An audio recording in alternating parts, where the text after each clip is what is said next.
Hello students, welcome back to my channel. मैं हूं पूजा सेतिया। हमारा चैप्टर चल रहा है एडमिशन ऑफ पार्टनर, जिसमें हम पीछे प्रैक्टिकल क्वेश्चंस कर रहे हैं और उसमें हमारा टॉपिक चल रहा है गुडविल। जब पार्टनर जो है नया पार्टनर लेकर आता है गुडविल इन कैश में। मैं ऐसे ही आपको स्क्रीन पर नहीं दिखा रही, ऐसे ही बता रही हूँ कि बी एंड सी, इस क्वेश्चन के अंदर आपको क्या दिया हुआ है, B and C are partner sharing profit in the ratio 3:1, that is the old ratio. D is admitted for 1/3 share. D जो आया है वो 1/3 शेयर के लिए आया है and he is paying 15,000 of 1/3 share premium for goodwill. और 15,000 क्या कर रहा है, वो पे कर रहा है गुडविल प्रीमियम के। तो हमें जर्नलाइज करना है और साथ में ये बोला है कि B and C divide the future profit sharing ratio equally. देखो तीन पार्टनर्स हैं, अगर B और C की इक्वल है, मतलब B और C की 1:1 है, तो D का भी शेयर क्या है, 1/3 है। तो दैट मीन उसका 1/3 कैसे आया होगा कि तीनों का ही इक्वल होगा। तो इसका मतलब क्या हुआ, जो ओल्ड रेशियो तो है वो 3:1 है और न्यू रेशियो है 1:1, तीनों की क्या हो गई, इक्वल हो गई। ठीक है, तीनों की। जबकि हमें बोला था कि बी और सी इक्वल में बांटेंगे, बट हमें क्या हो गया कि हमें डी का भी 1/3 दिया है। डी का 1/3 कैसे आया होगा, हम रेशियो अगर ये न्यू रेशियो है तो कैसे क्या होगा, 1 में टोटल डालते हैं ना, इनका तो 1:1 है, तो इसका मतलब इसका भी 1/3 होगा, इक्वल होगा। तीनों की रेशो क्या हो जाएगी, न्यू रेशो इक्वल होगी। अब सबसे पहली बात कि हमें जर्नलाइज करना है गुडविल की एंट्री को। हमें पहली बात, हमें जब जर्नलाइज करना होता है गुडविल की एंट्री के लिए, सबसे पहली बात हमें क्या चाहिए होती है, सेक्रीफाइसिंग रेशो। क्या चाहिए होता है, सेक्रीफाइसिंग रेशो। और दूसरी चीज हमें चाहिए होता है, जो पार्टनर गुडविल लेकर आता है उसका अमाउंट चाहिए होता है, वो कि हमें गिवन है। तो हमें क्या होगा, सेक्रीफाइसिंग रेशियो के लिए इंफॉर्मेशन है, ओल्ड रेशियो भी है और न्यू रेशियो भी है। तो यहां से हम क्या निकाल लेंगे, सेक्रीफाइसिंग रेशियो निकाल लेंगे। देखो सेक्रीफाइसिंग रेशियो का फॉर्मूला क्या होता है, सेक्रीफाइसिंग रेशियो का फॉर्मूला होता है old ratio minus new ratio. Sacrificing ratio किसकी निकलती है, ऑलवेज ओल्ड पार्टनर्स की निकलती है। तो बी और सी के लिए पहले हमें सेक्रीफाइसिंग शेयर निकालना पड़ेगा। तो बी का सेक्रीफाइसिंग शेयर आएगा, बी सेक्रीफाइस, ओल्ड रेशियो क्या है इसकी 3/4 और न्यू क्या है 1/3। अब हम इसको डायरेक्ट ऐसे माइनस नहीं कर सकते हैं, क्यों, क्योंकि नीचे के नंबर क्या होने चाहिए, सेम होने चाहिए। अब ये 4 है और ये 3 है, तो आपस में क्या करोगे, इसका दोनों का एलसीएम क्या होना चाहिए 12। तो नीचे को हम क्या बना लेंगे 12, इसको 3 से करेंगे तभी 12 आएगा, इसको 4 से करेंगे तो भी 12 आएगा। जो नीचे मल्टीप्लाई होता है वही सेम ऊपर होता है। तो यहाँ पर क्या आ जाएगा, नीचे 12, 3 9 -4 5/12, ये इसका सेक्रीफाइसिंग शेयर आ गया। हमें रेशो बनाने के लिए आगे उसका भी निकालना पड़ेगा और डिनोमिनेटर सेम होना चाहिए। अब सी का क्या आएगा, देखो सी का सेक्रीफाइसिंग आ जाएगा, सी का ओल्ड क्या है 1/4 और न्यू क्या है 1/3। इसका भी सेम 4 और 3 हुआ, तो इसको भी हम क्या करेंगे 12 बना लेंगे। तो इसका आ जाएगा 3 माइनस, तो देखो नहीं सॉरी 3 4 12 और 4 3 नीचे 3 1 3 और -4, इसका -1/12 आ रहा है।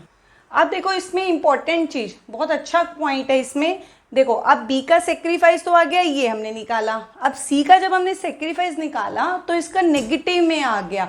अब देखो जब नेगेटिव में आ गया, सेक्रीफाइस जिस रेशो का हम फॉर्मूला लगाते हैं उसका आंसर पॉजिटिव में आना चाहिए, तो that will be sacrifice. But अब सी का क्या हुआ, उसका नेगेटिव आ गया। तो सेक्रीफाइस का अपोजिट क्या होता है, गेन होता है। तो इसका मतलब इसका सेक्रीफाइस नहीं आया, इसका क्या आ गया, गेन आ गया। तो अब इसको हम सेक्रीफाइस नहीं लिख सकते हैं, इसकी जगह हम क्या करेंगे, क्या लिखेंगे, क्योंकि हमें तो पता नहीं था कि नेगेटिव में आंसर आ जाएगा, वो क्या हो गया पॉजिटिव में नहीं है, तो हम इसको क्या लिखेंगे, सी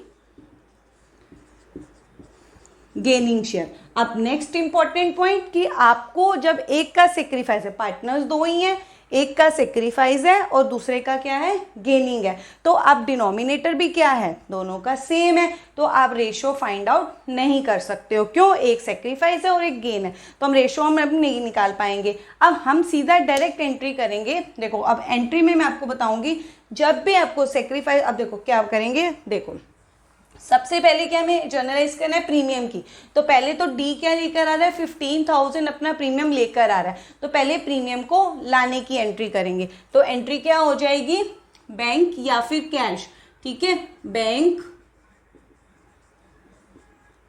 account debit to premium for goodwill. ये किस चीज की एंट्री है, brings the premium amount in cash. कितना लेकर आया था, 15,000। अब हमें पता है कि ये 15,000 नेक्स्ट एंट्री में किसको देना है, हमें बी और सी को सेक्रीफाइसिंग रेशो में, ठीक है। तो हमारी जो नेक्स्ट एंट्री बननी चाहिए थी वो क्या बननी चाहिए थी, premium for goodwill account debit to B's capital account and to C's capital account. ये एंट्री होनी चाहिए थी, बट सी ने क्या किया है, गेन किया। जब नेगेटिव आता है हमें जर्नल एंट्री में पता है कि वो क्रेडिट होना चाहिए था, तो जब उसका आंसर भी क्या हो गया, अपोजिट आ गया पॉजिटिव से, तो उसको जर्नल एंट्री में भी क्या कर देंगे, हम अपोजिट कर देंगे। हमें पता था कि यहाँ पर क्रेडिट में आना चाहिए था, लेकिन अब उसका क्या आ गया, नेगेटिव में आ गया, तो वो कहाँ चला जाएगा, डेबिट में चला जाएगा। तो एंट्री में कहाँ चला जाएगा, ये डेबिट में। तो सी इज कैपिटल अकाउंट डेबिट। सिर्फ बी ने सेक्रीफाइस किया है तो बी को ही क्रेडिट में डालेंगे, उसका नेगेटिव आया था इसलिए उसको अपोजिट कर देंगे। यहाँ पर लिखेंगे premium amount divided in sacrifice by B and gain to C, ठीक है।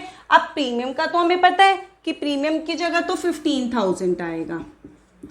अब जो बच्चे गलती करते हैं, जैसे इनका शेयर आया, मैंने लास्ट क्वेश्चन में भी आपको बताया था, जैसे 5/12 है और ये, अब इसकी रेशियो तो हम निकाल नहीं सकते हैं, तो अब बच्चे क्या गलती करते हैं, इस 15,000 को, जैसे सी क्या है, डेबिट है, तो सी के 15,000 इंटू 1/12 कराते हैं, लेकिन ऐसा गलत होता है। मैंने लास्ट क्वेश्चन में भी बताया था, जब हम शेयर को मल्टीप्लाई करते हैं, ये क्या है, शेयर, सेक्रीफाइसिंग शेयर। जब भी आप सेक्रीफाइसिंग शेयर लोगे तो जो मल्टीप्लाई में होना चाहिए या फिर गेनिंग शेयर हो, कोई भी शेयर होता है तो आज हमेशा मल्टीप्लाई क्या होनी चाहिए, टोटल फर्म की गुडविल होनी चाहिए, टोटल फर्म की गुडविल होनी चाहिए। लेकिन अब हमारे पास क्या है, टोटल फर्म की गुडविल नहीं है, लेकिन हमारे पास टोटल फर्म की गुडविल नहीं है। जब भी आपको किसी का टोटल फर्म की गुडविल निकालनी हो, या टोटल कैपिटल या टोटल प्रॉफिट, कोई भी चीज़ आपको टोटल निकालनी हो, और हमें किसी एक पार्टनर का गिवन होता है, एक पार्टनर का अगर दिया हुआ है, तो जिस पार्टनर का दिया हुआ है अमाउंट, उसी के शेयर को आप क्या कर दोगे, रेसिप्रोकल कर दोगे। क्या कर देंगे हम, रेसिप्रोकल मीन्स उल्टा कर देंगे। अब हमें यहाँ पर क्या करना है, शेयर दिया है, अब जैसे सी का क्या 1/12, तो 1/12 मैं डालूंगी, जैसे यहाँ पर मैं क्या करूंगी, 1/12 डालूंगी, ठीक है। मल्टीप्लाई क्या आना चाहिए, टोटल आना चाहिए। क्यों, क्योंकि मैं क्या ले रही हूँ, शेयर ले रही हूँ। अब यहाँ पर बी का भी क्या है, बी का क्या है 5/12, बट मल्टीप्लाई में क्या आना चाहिए, टोटल गुडविल आनी चाहिए। टोटल कैसे निकालेंगे, मेरे को किसका दिया हुआ है, डी का दिया हुआ है, किसका दिया हुआ है, डी का, तो मैं डी के शेयर को ही क्या कर दूंगी, उल्टा कर दूंगी, तो वो टोटल फर्म की गुडविल आ जाएगी। किसी का भी आपको दिया हो, कभी कभी जैसे हमें छोटे छोटे क्वेश्चंस आते हैं कि आपको एक पार्टनर का प्रॉफिट दिया होता है, आपको दूसरे पार्टनर का फाइंड आउट करना होता है, तो जिसका दिया है उसके शेयर को पहले उल्टा कर दो, वो पूरी फर्म का आ जाता है, फिर दूसरे का निकाल लो। अब ऐसे ही हमें डी का दिया है, तो हम क्या करेंगे, डी का कितना है 15,000 है, तो फर्म का क्या आ जाएगा 15,000 इंटू इसका शेयर कितना है 1/3, तो इसके शेयर को मैं क्या कर दूंगी, उल्टा कर दूंगी, रेसिप्रोकल कर दूंगी। तो मेरी कितनी आ गई फर्म की गुडविल 45,000। तो अब यही जो हमारे शेयर है, इसके साथ जब हम शेयर लेंगे तो पूरी फर्म की चीज होनी चाहिए। तो बस अब यहाँ पे 1/12 इंटू 45,000 और यहाँ पर भी 45,000। अब इसको जब आप कट करोगे तो इसको जैसे हम पहले, आप ये तो आपकी जिम्मेदारी है कि आप कैसे कैलकुलेशन करते हो, सीधा 12 से करते हो या फिर पहले 3 से या 2 से, जैसे भी आपको करना है।